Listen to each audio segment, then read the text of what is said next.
नमस्कार, कसे आहात सगळे? मला माहिती आहे तुम्ही सगळ्यांनी कोथिंबीर वडे, आळू वडे तर नक्की खाल्लाच असाल. तुम्ही कधी शेपूचे वडे खाल्ले आहात का हो? तुम्ही अगदी बरोबर ऐकलत, मी शेपूचे वडेच म्हणते. बनवायला खूप साधं, सोपं आणि पौष्टिक आहे. खूप लोकांना ही रेसिपी माहितीच नसेल. बहुधा ही रेसिपी सहसा गावाकडे होते. मला ही रेसिपी माझ्या सासूबाईंनी शिकवली होती. खूप म्हणजे खूप मस्त करतात त्या शेपूंचे वडे. त्यांनीच मला हे शिकवलं होतं. चला तर आपण रेसिपीला सुरुवात करूया. तर सर्वात आधी आपल्याला थोडंसं कोथिंबीर, 8 लसूण, 6 हिरव्या मिरच्या घालून आणि थोडंसं जिरे घालून आपल्याला त्याचं पेस्ट बनवून घ्यायचं आहे. मिरच्या तुमच्या आवडीनुसार तुम्ही कमी जास्त करू शकता. मी इथे तिखट मिरच्या वापरल्या होत्या. आता आपल्याला पीठ मळून घ्यायचं आहे. त्यासाठी मी 1 वाटी गव्हाचं पीठ घेतलेलं आहे, अर्ध वाटी ज्वारीचं पीठ घेतलेलं आहे आणि अर्ध वाटी बेसनाचं पीठ घेतलेलं आहे. त्याच्यानंतर आपण जे पेस्ट बनवून घेतलं होतं ते आता ह्याच्यामध्ये आपल्याला घालायचं आहे. 2 चमचे आपल्याला तीळ घालायचं आहे.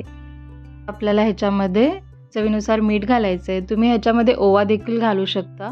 ओव्याने तर टेस्ट खूपच छान लागते. त्याच्यानंतर थोडंसं आपल्याला हळद घालायचं आहे आणि त्यानंतर आता मी इथे निवडून स्वच्छ धुवून कट करून घेतलेले शेपू घालते आहे. आता आपल्याला ते व्यवस्थित मिक्स करून घ्यायचं आहे आणि जसं जसं पाणी लागेल तसं थोडं पाणी घालून आपल्याला हे पीठ मळून घ्यायचं आहे. पीठ मळल्यानंतर त्याला 10 मिनटं बाजूला ठेवा आणि त्याच्यानंतर आपल्याला हे वाफवून घ्यायचं आहे. तुम्हाला आवडेल त्या शेपनुसार तुम्ही हे वाफवून घेऊ शकता. इथे मी 2 प्रकारे तुम्हाला दाखवलेलं आहे. 20 मिनटं वाफवायचं आहे आपल्याला. इथे बघू शकता 20 मिनटं झालेले आहेत. त्याच्यानंतर बघायचं आपल्याला हे व्यवस्थितपणे शिजलं आहे की नाही. त्यानंतर हे आपल्याला थंड होऊ द्यायचं आहे.